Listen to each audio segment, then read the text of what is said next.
Ya, Hans, itu saja saya kira laporan saya dari Kelantan. Kembali bersama Hans di studio.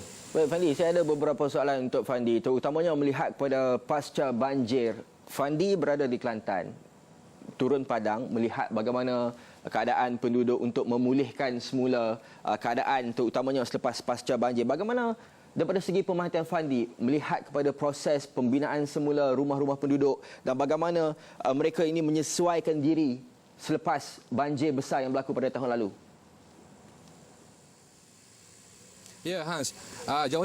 Jawatan kuasa bertindak menangani pasca banjir memaklumkan setakat ini sejumlah lebih 200 rumah kekal sedang dalam pembinaan, termasuk 73 buah yang dibina oleh badan bukan kerajaan dan kerajaan persekutuan, siap dan boleh diduduki di tapak milik mangsa di Kuala Krai. Untuk rekod sejumlah 1,827 mangsa banjir yang memerlukan rumah dengan 1,275 darinya di Kuala Krai. Dari jumlah berkenaan, 393 yang dikenal pasti mempunyai geran, manakala 440 darinya status tanah mereka diragui. Jawatan kuasa sudah dan sedang mengenal pasti beberapa kawasan atau tapak tanah yang sesuai untuk dijadikan penempatan.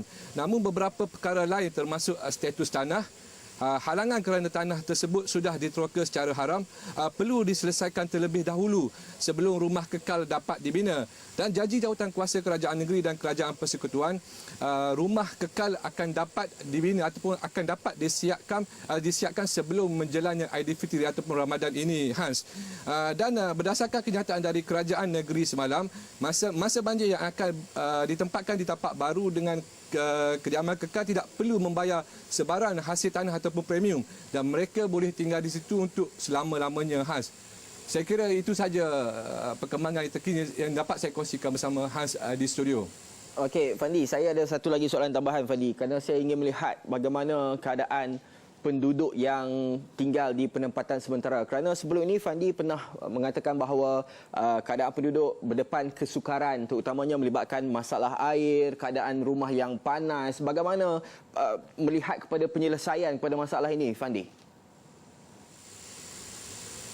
Ya, Hans, hasil tinjauan saya beberapa hari lalu dan hari ini, sememangnya bekalan elektrik disalurkan kepada mereka, termasuk juga bekalan air. Tapi sudah semestinya dengan cuaca pada masa ini yang agak panas serta keadaan yang agak berdebu, sudah semestinya tidak menyelesa atau tidak selesa kepada penduduk di sana.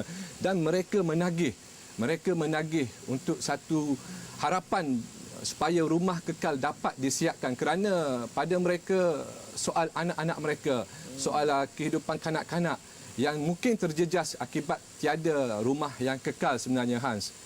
Okey, baik, terima kasih Fandi. Terima kasih untuk laporan dari Kota Baru, Kelantan.